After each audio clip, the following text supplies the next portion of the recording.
মহাকুম্ভে পুণ্যস্নান করলেন রচনা ব্যানার্জি। সবাইকে নমস্কার। অনেক স্বপ্ন ছিল, অনেক আশা ছিল যে প্রয়াগরাজ আসবো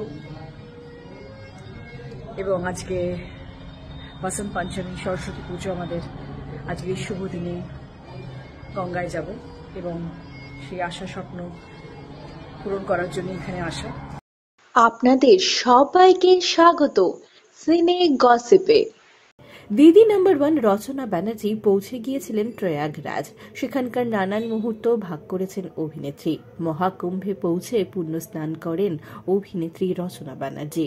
সরস্বতী পুজোর শুভক্ষণে মহাকুম্ভে পুণ্যস্নান করেছেন রচনা। বিভিন্ন মুহূর্ত ভাগ করে নিয়েছেন অভিনেত্রী সকলের জন্য। আজকে বসন্ত পঞ্চমী, আমাদের সরস্বতী পুজো, জীবনের সব থেকে আনন্দের একটি দিন আজকে আমার জন্য। এইরকম একটি পুণ্যতিথিতে পুণ্যস্নান করতে আসতে পারলাম ঠাকুরের আশীর্বাদে।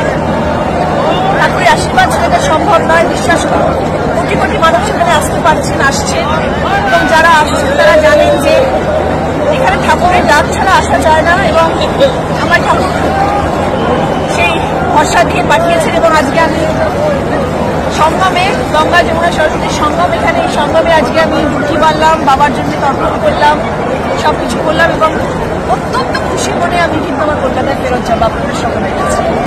বড় পাওয়া জীবনের, সব থেকে বড় পাওয়া জীবন। হর হর মহাদেব। অভিনয়ের পাশাপাশি রাজনীতিতে যথেষ্ট সক্রিয় অভিনেত্রী রচনা ব্যানার্জি। বর্তমানে তিনি হুগলির সাংসদ। বিভিন্ন মুহূর্ত ভাগ করে নিয়ে রচনা জানিয়েছেন, প্রয়াগরাজ মহাকুম্ভে উপস্থিত হয়ে এক অপূর্ব আধ্যাত্মিক অনুভূতির সাক্ষী হলাম। শত শত ভক্তের সমাগম, পবিত্র স্নান ও ধর্মীয় মন্ত্রে ভরে উঠেছে চারপাশ। সত্যি এটা একটা অন্য অভিজ্ঞতা, বিশ্বাস, ভক্তি ও ঐতিহ্যের মেলবন্ধন। আমরা হলাম সিনে গসিপ। জুড়ে থাকুন আমাদের সঙ্গে, সাবস্ক্রাইব করুন আমাদের এই ইউটিউব চ্যানেলটি।